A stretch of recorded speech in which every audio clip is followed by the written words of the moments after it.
I am currently the Southeast Texas Regional Director for Texas Housers. And so like we said, today we're here to talk about disaster recovery and what it's been like in Houston. And so when I started with Texas Housers in 2019, I started as a community navigator to understand what federal funding was happening and how it was impacting low-income communities and marginalized communities in the area. And so today I will talk about the Harvey Forgotten Survivors Caucus and the ground truthing that they've done to embark to uncover and change these inequities in the disaster programs that are being run in the city of Houston. And so to set the stage a little bit, I just want to take you all back to August 25th of 2017. So Hurricane Harvey made landfall in Rockport, Texas as a Category 4 hurricane. And the big issue that happened with Hurricane Harvey is that once it moved inland, it really slowed down to a tropical storm. And so when it came back out into the Gulf and then hooked back towards teetering on the coast, it really rained and dumped a lot of water, over 60 inches of water in the span of 5 days in Texas. And so this was an issue because, one, it was just a large amount of rain that just hadn't been seen. And two, the infrastructure of a lot of neighborhoods just were not created to sustain this amount of water. So we saw significant flooding throughout the city of Houston, Harris County, and just the Texas coast in general. And so we know about short-term recovery that always starts with FEMA. And so the pros of this short-term recovery is that there's immediate help coming into the communities. And so one of these programs that was run is the Partial Repair and Essential Power for Sheltering, also known as PREPS here in Texas. In other places, it's known as STEPS. And so this program actually gave up to $20,000 for people to be able to muck, gut, and start creating some type of repairs for their program. So that was the good thing about FEMA. The bad thing about FEMA was the PREPS program as well, that while it was good that it got a lot and a lump sum of money to people, because the demand for the work was so intensive, there were so many people taking on this work, so many people looking to get this money from the disaster survivors, that there was a lot of bad workmanship being done. Another issue with the PREPS program is that people were taking on these tasks and taking on this money and doing the work for the houses that eventually they realized that homes had significantly more damage than what PREPS program could cover. So there was homes being left in significant disrepair, and there was just this large time gap between the short-term recovery and then the long-term recovery. And when this money came in, so we're seeing people that got PREPS help within the first several months after the hurricane, and almost 5 years later are living in the exact same conditions that they were left after the hurricane, after PREPS. And so that is one of the big cons of this short-term recovery that happened during Harvey. We also saw a lot of contractor fraud and price gouging. So skyrocketing prices for either materials or labor, or the fact that these contractors would say they're doing the work and they would disappear with the money. So while people got money and people got benefit from these short-term recovery programs, the money didn't actually help them in the way that it was supposed to, because they couldn't stretch the dollar or those dollars disappeared. We also saw that inspections either took way too long, that it was multiple months until an inspector actually came to see a home. And that also caused minimization in damages. So if the home was mucked and gutted before the inspector came in, that inspector may have said, well, I don't see any damage to the house, because they really didn't see the impact that it had on the house after Harvey. And so while the home was cleaned and all of the things in the house and the person's goods and their property was already put outside and taken out, the inspectors don't see this, and so they report minimal damages, and because of that report, that also gives them less assistance.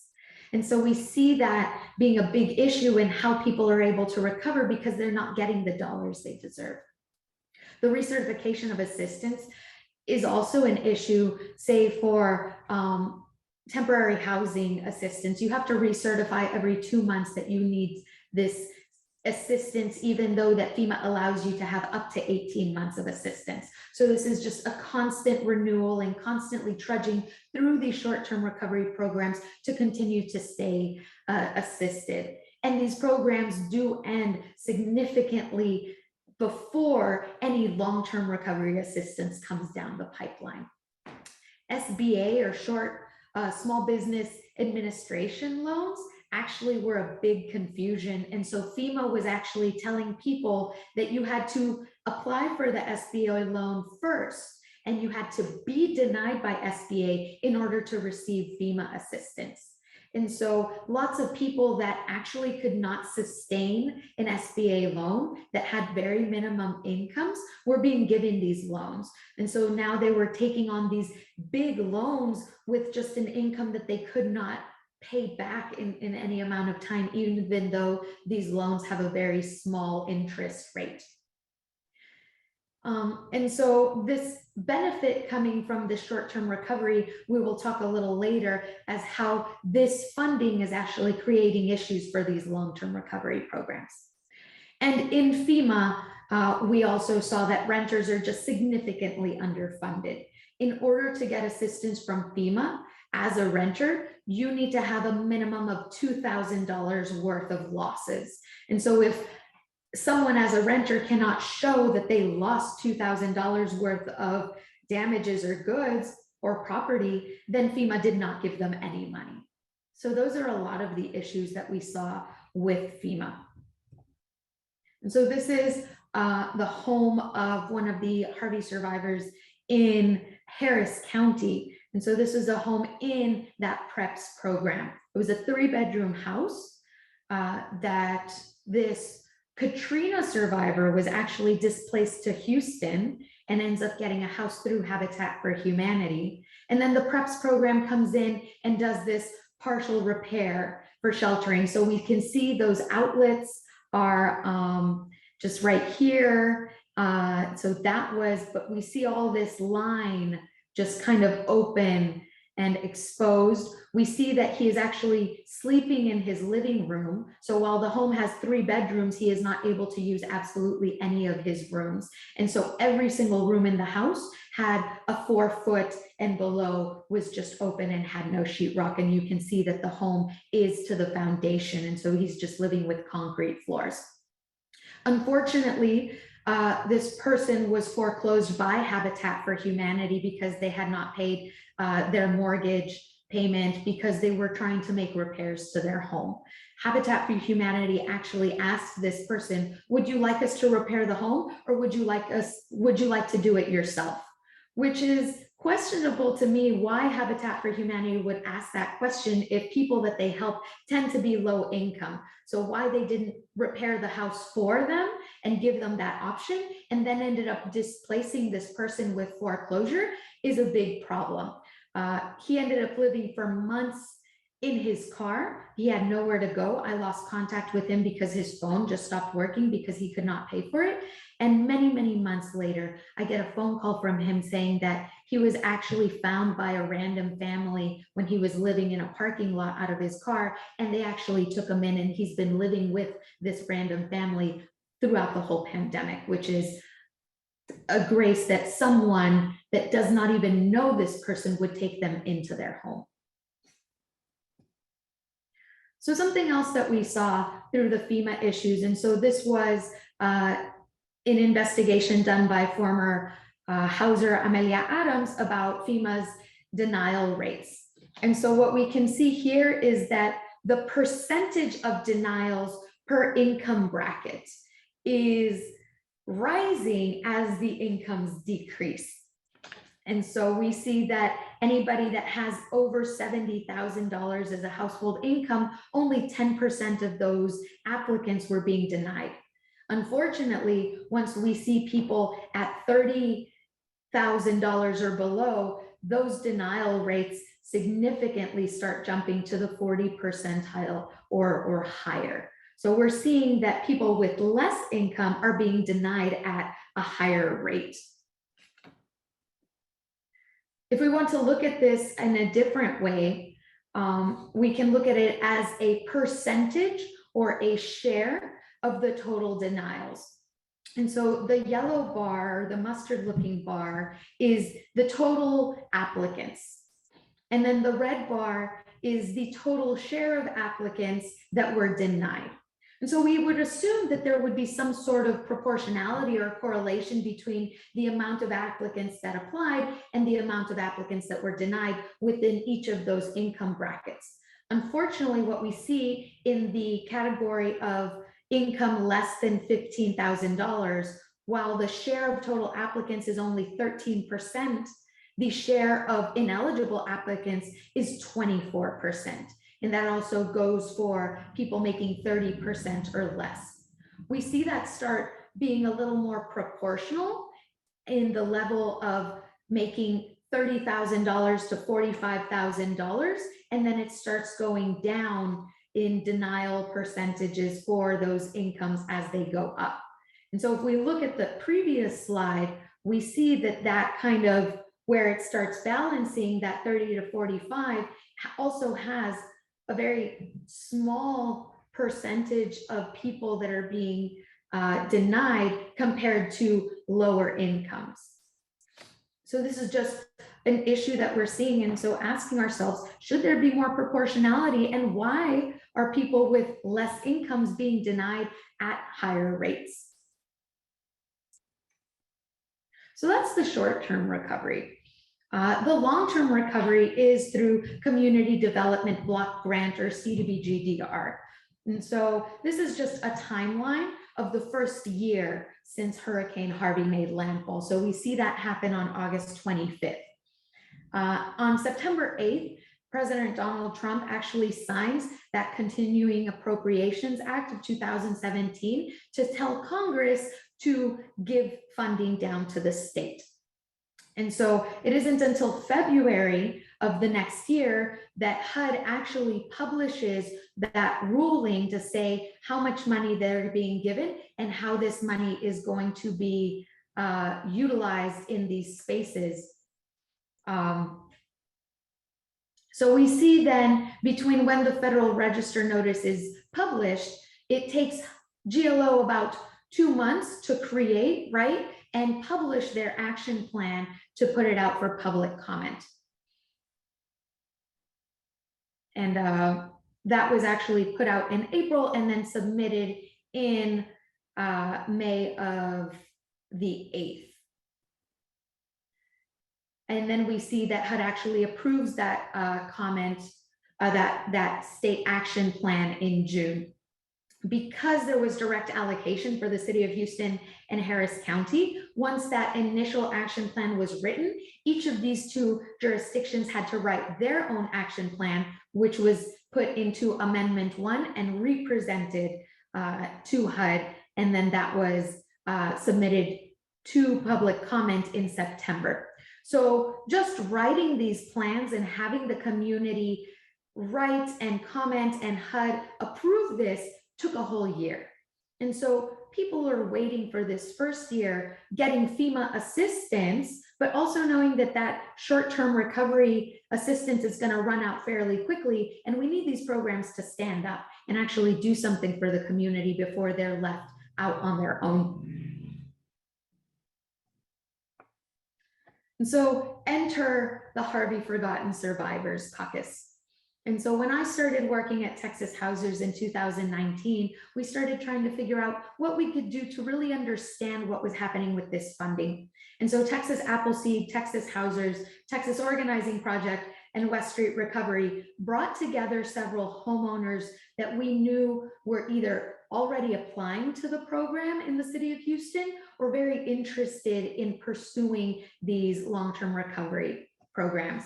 So we had our first meeting in October 8th, and we brought everyone together. And so it was a very beautiful meeting that we created. All this just, we see multi-generational, multilingual, hodgepodge of people trying to fight for this disaster recovery justice. And so one of the things that was very important for us is to make sure that all our meetings were fully bilingual. So in this middle picture here, you can see our interpreters interpreting our meeting, and you can see some of our members are wearing their headsets. So anyone that is fully bilingual does not need a headset, but anybody that is not fully bilingual is encouraged to get a headset to make sure that everyone is able to understand each other and they're able to access the meeting and the information in the language that they feel most comfortable. We also understood that the people that we were helping were either on a fixed income, single, elderly, and or disabled as a chunk of people, or they lived in multi-generational homes that they had 2 or 3 generations living in a single household. And so I just wanted to paint a little picture of what type of people this Harvey Forgotten Survivors Caucus is. And so these were the norms that we created for our group very early on, being how we participate in meetings, how we show up for each other, and how we communicate with each other. And just to read a couple of them, we speak from our soul and state the truth that moves us most. We keep our eyes on the prize and we focus on our goals and our actions. We care for each other and check in on one another, and we're respectful of each other and believe that everyone's opinion matters. This group was able to come together in a way that they really felt comfortable with each other, that we have a WhatsApp chat. And so every morning they say, good morning, and someone sends a happy face meme. And so they really treat themselves like family and like friends. And so it's been very heartwarming to see that they are assisting themselves in not only the process of understanding these long-term recovery programs, but actually that well-being and care that is needed to be able to actually go through these long-term recovery processes. And it's very difficult to do it alone, and having a community and a support system is so important for the well-being of people. So one of the first things that we did, we met in October and started planning towards our first action. And so we had a home tour. We ended up inviting elected officials, staff from these government agencies, and community at large to come to a Harvey house, to come in and see the damages that are occurring 2.5 years later and what people are still living through. Because people assumed that Harvey was something of the past. Everyone's home had been fixed, and we assumed that these government staff and elected officials had not stepped into a house and didn't know the reality of what people were still living through. So we wanted to paint that picture in real life.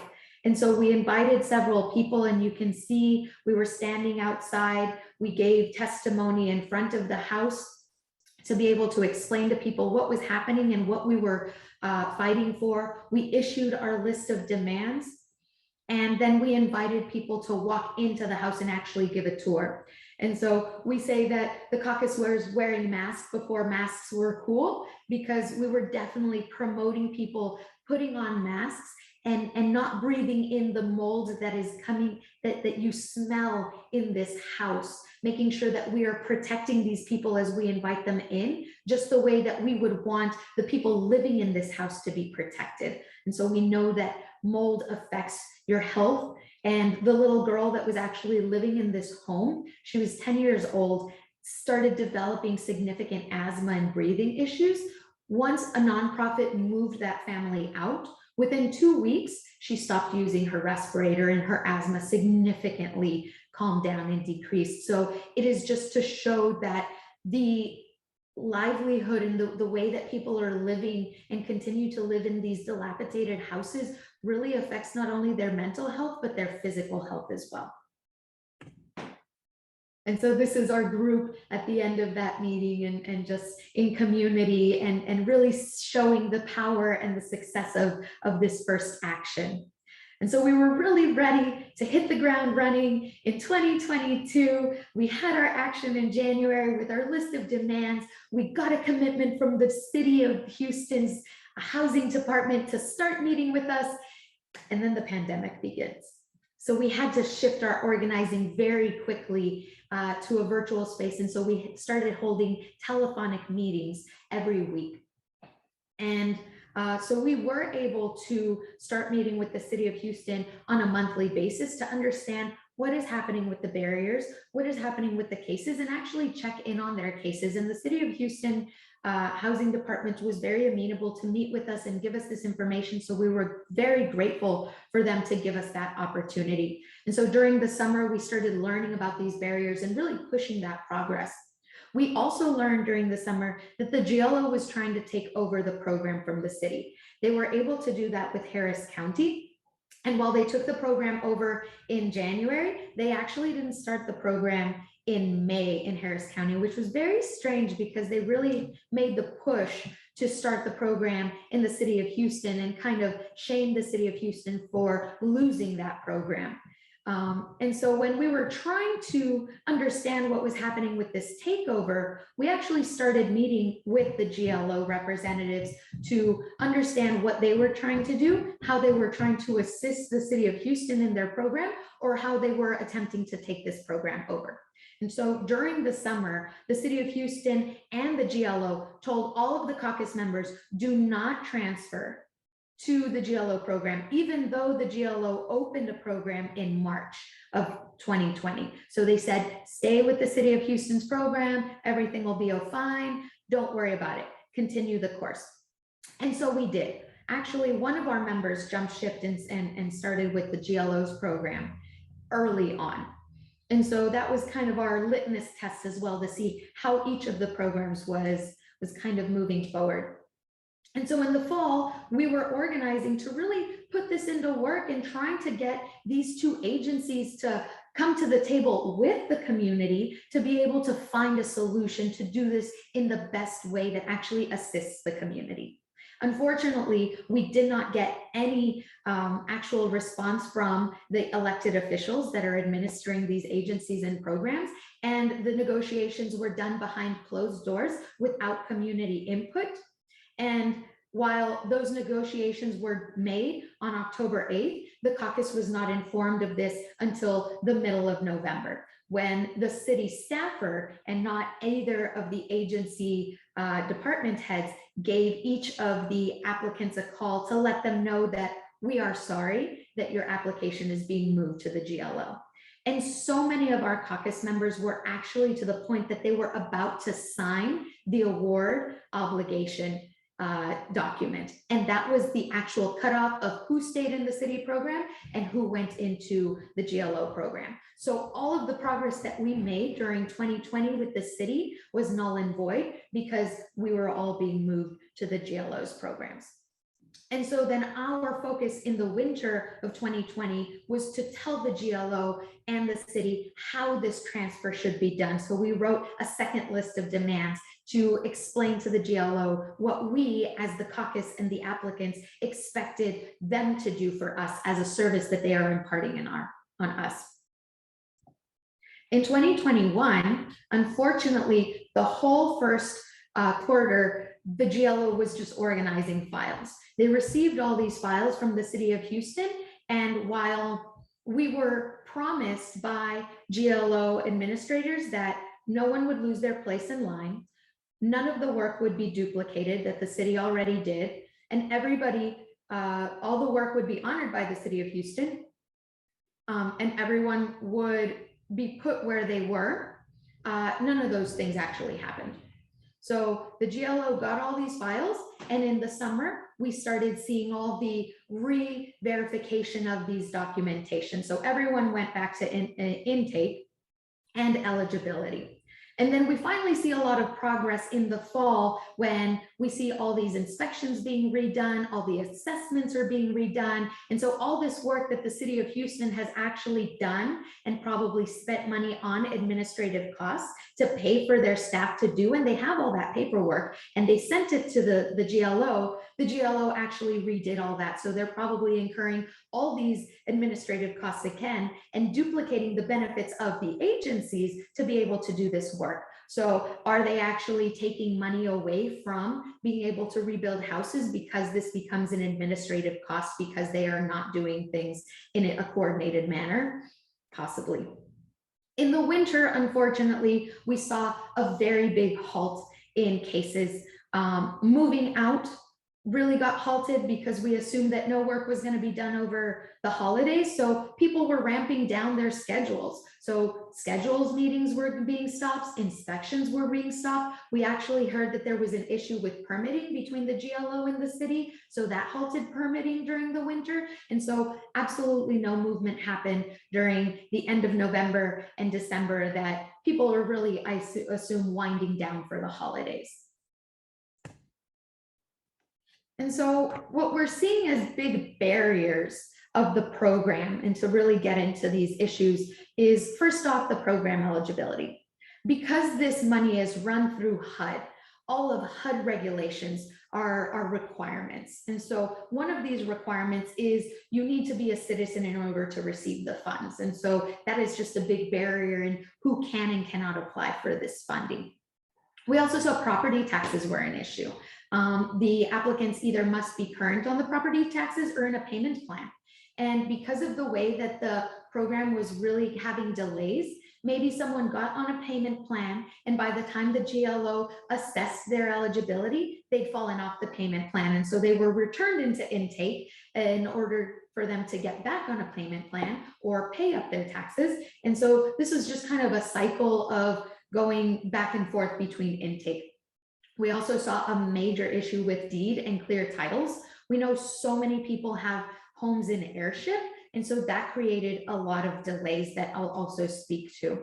The rent to own contracts were not honored as a homeowner. These people were considered renters, and so even though they have a agreement that after they pay so much, they become the homeowners, these people were not technically considered homeowners for this program. And also mobile homes that while the homeowner owned the home, they did not own the land, they rented the land. Those people were also excluded from the program. So we're seeing lots of people that are possibly homeowners or within the realm of homeownership that are not eligible for these programs. And then we see the paperwork is just becoming a constant issue and maintaining people in this intake and eligibility. And one of the things that I do want to call out is this income requirement.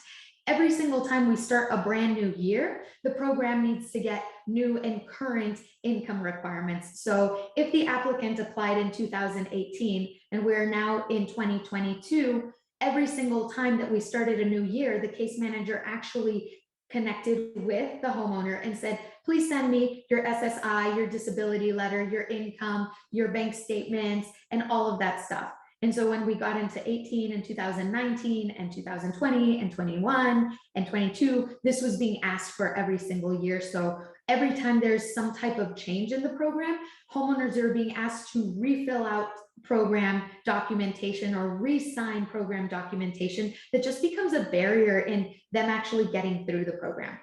And we did see that insurance became an issue for certain people. Either the program didn't know how to connect the dots with the insurance and how that money was used or how it should have been used, or the program was saying that that should have been a fountain of money that the homeowner was supposed to get and they didn't. And so in some way there were issues with insurance. And so I want to highlight this homeowner. This homeowner lives in 5th Ward. And so not only is she dealing with the issues of her home being in disrepair, there's actually soil contamination and environmental issues dealing with Union Pacific and the creosote contamination. So she is actually compounded with issues in her home. She is one of these people that she actually waited 2 years for probate court date. that's when it was scheduled. And so she was not eligible to apply for the program because her home was not under her name. And so it wasn't until she had gone through probate court that the program actually invited her to apply.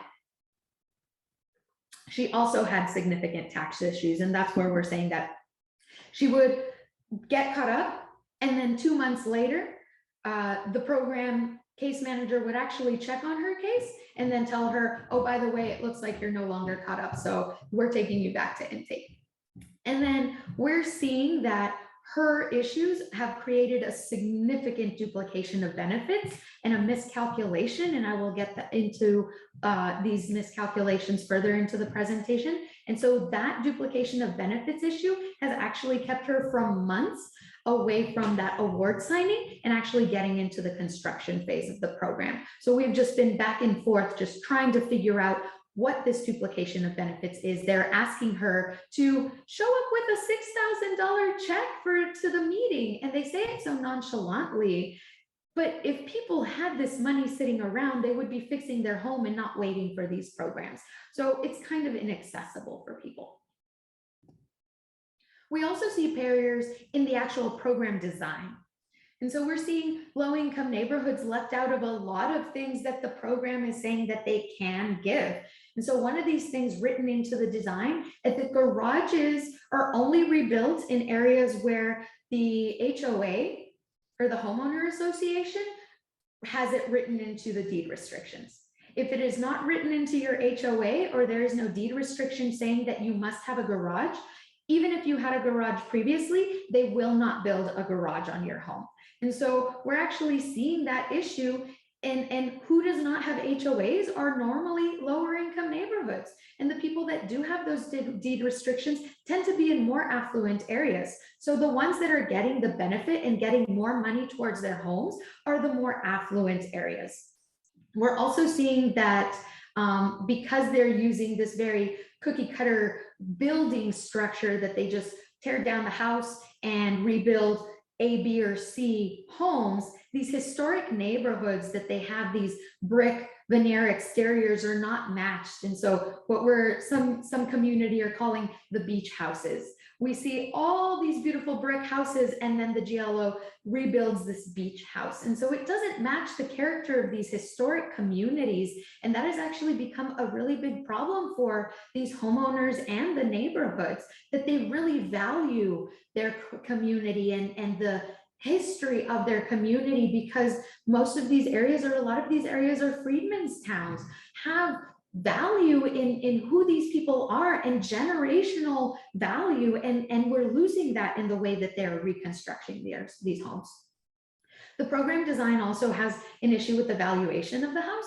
If we're saying that the value of the house is only $60,000, and then you need more for the cost of repair, then they're not seeing the value for the repair value. And so they're really diminishing what a person has in their wealth and their home because of the way that they're categorizing this.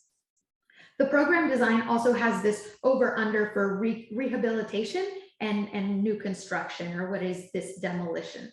So if they're solely going to repair the home, they're only going to come in and patch the house, they need to document that you need less than $65,000 of repairs. So if you need more than $65,000, they'll just tear the house down and build a brand new one. But we know that a new construction costs from $200,000 to $250,000. So while the GLO is saying that they're trying to stretch their money and help as many people as they can with these fundings, why are they willing to tear a house down that needs $80,000 or less in repairs and spend over $200,000 on this new home? This cost benefit idea that the government likes to use, that word, this cost benefit analysis, makes no sense. And so it's really an issue as to what people are able to do with their home and who is allowed to have this home repair. So unmet need is become an issue with HUD also saying that you only build back the need. And so this also plays into HUD's occupancy standards. We know HUD operates public housing. And so they have occupancy standards saying, if you're going to offer someone a house, there needs to be a certain number of bedrooms based on the household composition, saying if there's 3 people in the house, but there's a couple and another person, then they probably need 2 bedrooms. If there's 5 people in the house and it's a couple and everyone else is individual, maybe there's 4 bedrooms. And so the GLO was actually using these occupancy standards to rebuild these homes. And so if this house had 4 bedrooms originally and only an elderly woman was living there because her whole family had moved out, even though this is a place to come home if you need it, if they tear the house down, they're only going to rebuild the 2 bedrooms because of this occupancy standard. And so while that is the HUD standard, it doesn't really make sense for rebuilding a home and actually diminishing the wealth of a person. So here we see another person whose home was reduced from a 4-bedroom house to a 3-bedroom house based on the occupancy standards. And so while the city calculated a duplication of benefits of 0 for her, she received $7,000 from FEMA, and the GLO did not deduct any of that. So they said she had a duplication of benefits of $7,000. And because she could not pay that back, they actually reduced the size of her house by 400 square feet. So not only did she lose a bedroom, she actually lost a significant size in her home, just because of this miscalculation that the GLO did not calculate any of the funding that she actually spent. And you can see that she spent money mucking and gutting her home. Why was this benefit not put towards her benefit or her non-duplication of benefits and the cost that was actually used? She has been paying a storage unit since 2017, continues to incur that cost, and that cost is just something that has become a normal cost for her because she has nowhere to store her stuff. And now that the home has actually been complete, she continues to call the builder and the GLO to try and address some issues. And unfortunately, they are not returning her calls, or we assume they're screening her calls and actually ignoring the calls when she calls because nobody has actually gotten back to her about the issues that she continues to see in her home. The barrier of eligibility and expenses and miscalculations is what we're seeing with this duplication of benefits. So first off, the inspector's report is very, very important. These inspectors assume what work has been done and estimates the value. And so they don't talk to the homeowner, they don't know what work has actually been done, and they're just looking at the work and writing down a value that they think it is worth.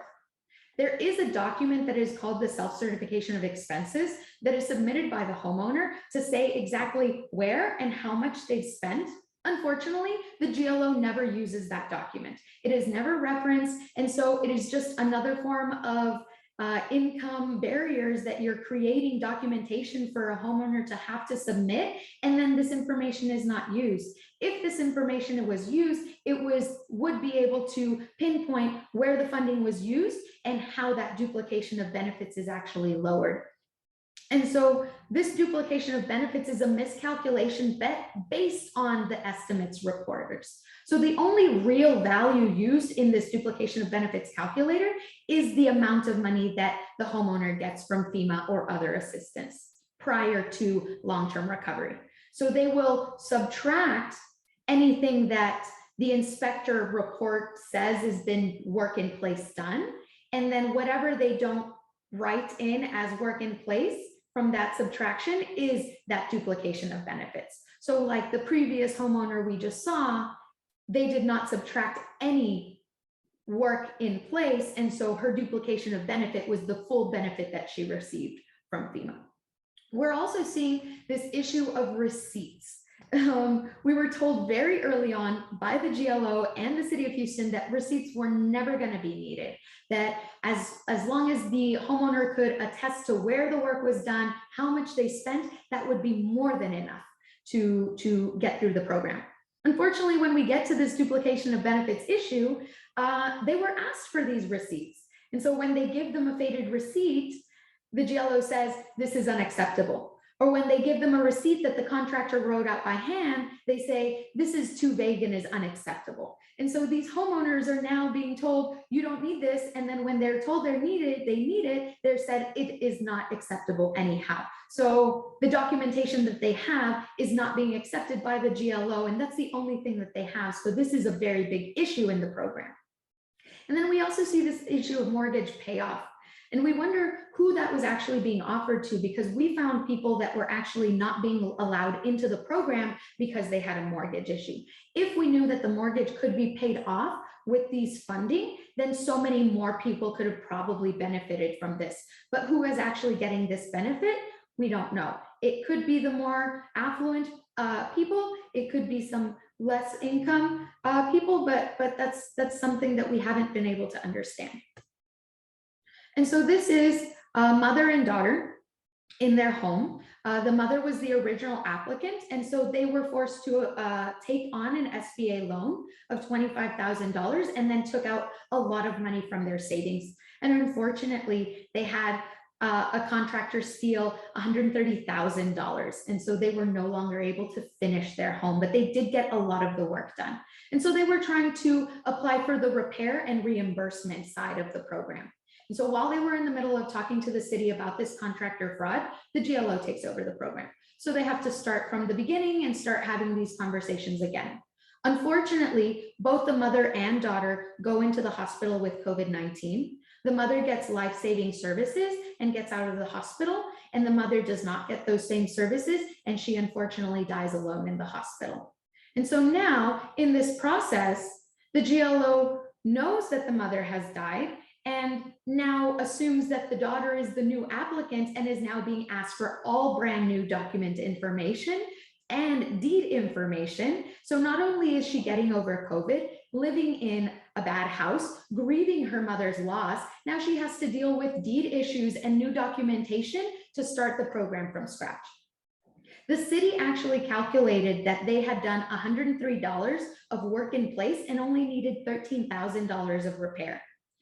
The GLO's first inspection said that they needed $58,000. So under that reconstruction threshold of $65,000, but they were telling her that because they needed some wiggle room for extra money, they were going to force her into a new construction. And we learned from another person that if you are having a new construction, you forfeit your right to the reimbursement program. So you cannot be in a new construction and the reimbursement program. You can only have a repair and the reimbursement program, which was not something that was explained to people very early on in the process. And so people that are trying to get reimbursements or actually made a lot of out-of-pocket expenses were not able to get that money back. So she gets that first one and appeals that. They get a second inspection, and the inspector actually comes to the house and tells her, I don't think you need more than $60,000 worth of repairs. But that second inspection comes back saying that now she needs $72,000 worth of repairs, putting her above that threshold and now saying that she must have a new construction. So we're really trying to figure out how in the span of 2 months did $58,000 and $72,000 change so significantly from two different inspectors. How does that happen? And why is that happening? And so she continues to appeal with no actual solutions.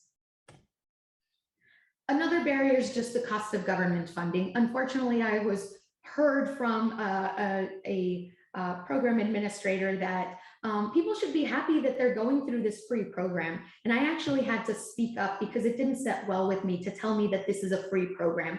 People actually incur so many costs waiting for these programs to come through that it is not free. And so I'm calling this the application fee and the program costs.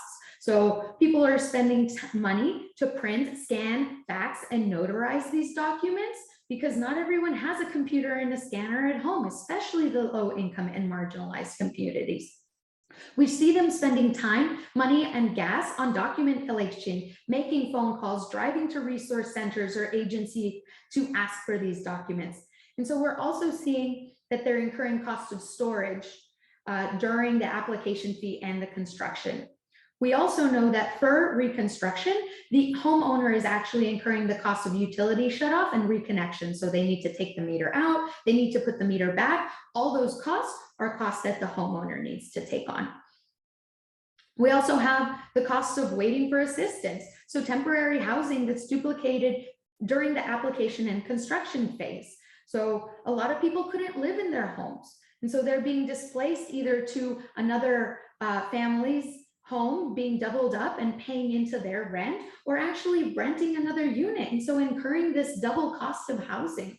So we're seeing that there's gasoline costs driving back and forth from their broken home and wherever they're staying. And so this is just a lot more money. And then there's extra water and electricity because of the leaks and the cracks in the home. So when it's cold, it takes a lot more electricity to keep it warm, or when it's hot, it keeps a lot more energy to try and keep the place cool. And we also have the health costs. We can't say that people are not incurring medical bills because of these physical ailments, living with mold, no floors, trip hazards, and maybe falling. And so the mental health side of this, and also waking up to a destroyed home and dealing with that, that's just a significant health cost that we're seeing that people are living through. And so we see here, this person lives in the Southeast, and she is a Spanish speaker. And so there were significant delays in her recovery because of the language barrier. Like in one instance, we had an inspector walk up to the house, and because he was like, oh, no English, he turned around and left. So he did not do that inspection, and it took over 3 months to get a new inspector out to her house. She actually has spent over $8,000 out of pocket to muck, gut, and elevate the house. And unfortunately, she was waiting in the program for that award signing. She was one of those people almost to that award signing before the GLO took over. So she had to start from the beginning. The city of Houston actually calculated her duplication of benefits as a 0, but the GLO calculated her duplication of benefits as $8.3 thousand. And so there was so much back and forth to try and show these receipts and show pictures where the work was done, that eventually they minimized her duplication of benefits as $1.5 thousand, with the family actually just decided to bite the bullet and pay that cost instead of delaying this construction process further and possibly even losing out with the opportunity to continue with the program because maybe they lose or they have no more funds. The permits were fully finalized for this person in January of 2022, but it took us 4 months of negotiating this duplication of benefits to actually sign the award. So we're seeing these delays, and it's not funny. I was going to say it's funny, but it's not. It's kind of sad that the GLO administrator actually promised the caucus that it would only take 6 months to get through the program. And we're over 1.5 years since the GLO took over the program, and we only have about 4 people with brand new houses. And so another barrier we see is staff and vendor management. We have untrained staff and uninformed staff. And so what I call these is the all I do's. And so because their work is so partitioned, they say, oh no, all I do is collect paperwork, so I don't know about that. Or all I do is the inspection report, so I don't know about that. So when an applicant calls to get more information, they actually get no information and have no avenue to get that. So unless you have a caucus informing each other about the different information they're learning from the different avenues, you're really stuck. And so there's a lack of follow-up and coordinated process of how people get through the program. So if the homeowner submits some documents, the case manager has no follow-up, and they sit in their email for 3 weeks until the homeowner calls them and says, hey, what's going on? And they say, oh, sorry. Or if the application is with the vendor, there's no follow through as to say, hey, vendor, have you done your work? And so there's no connection. And this actually creates significant more delays because these files are just sitting and collecting dust. There's no movement because no one's paying attention to them, and no one has that process of paying attention to them. We also see that these staff and vendors that are hired are very rude. They actually blame the applicants for the delays in the process, saying, well, it's your fault that you don't answer your phone, or it's your fault that you haven't submitted the documents, and that's why this has been too long and too such a long process. And so the fact that this design is not human-centric, it actually creates a lot of issues between the applicants and the people that are managing the program. There's no feedback loop as to how these program issues are happening, and so we can't remedy the issues. The people that are hired for these programs are also not local. They don't understand the issues of the people that live here. They don't connect with the community. They don't know where the programs are. And so they actually don't know how to best serve the community. These are vendors that come from outside to come into the area, take the money and leave. And so unfortunately, we see this economic value that could be reinvested into the community, the people that are also affected, just leaving because of these disaster capitalists. And we also see that the appeal process does not actually address any concerns. When they look at the appeals, they look at the exact same paperwork that the previous staff has looked at. So how are they going to determine something different if they're looking at the same numbers and the same issues? So it's not actually creating real solutions. It's just like a process to say that they have an appeal process, but it's not actually working for people. And so here we see this person, it was actually had stopped raining earlier that day, and we see all that water just kind of laying in her property. She bought a printer just to be able to be responsive to this program. So that is what people are trying to do to be able to maintain their side of responsibility. And so she constantly checks in with her case manager to keep them accountable. And we actually have seen that there's significantly no process or no progress between the calls that she's checking in. And so when she calls and says, hey, have you seen my documents? They actually have to go back through the buried and forgotten emails to say, oh, here it is. And then they make moves on the process. So we're seeing this delay in intake. She actually had, all she needed was a letter of disability to show that she could have an ADA accessible bathroom, which wouldn't be an issue until actual construction, but they wouldn't get her out of intake and into eligibility until she had that letter from that doctor. So it actually took us 2 months of delays just for one piece of documentation. She also has her daughter and 2 high school age grandsons living with her. And so as she's trying to move out for construction, they're only offering her 1 hotel room for 4 people to be crammed in for about 2 months. We're seeing that reconstruction takes about 45 to 60 days on a good case. And so she's also saying, I'm a low income person. I don't have money to be eating out every day. I need a kitchen. I need a kitchenette. I need a fridge to store my food. So all the food that I have in this home does not go bad, or I don't have to throw it away. And so she was actually told to find a hotel that costs $45 a day or less. And you don't find kitchenettes with that at that price. So it's really a disconnect between what they're offering and what is actually accessible and working for people in these programs. And so she's actually asked for other short-term rental options, like being able to get an Airbnb or a single family home for 2 or 3 months, but all those options have been denied. The only thing that the GLO is allowing people to relocate, temporary relocation to, are hotel rooms, which I think is actually a big waste of cost and money. And so thinking about solutions, we definitely need real government response. We need some type of standardized short-term and long-term recovery. And we know that the Biden administration is actually doing a lot to kind of push this equitable recovery and racial justice.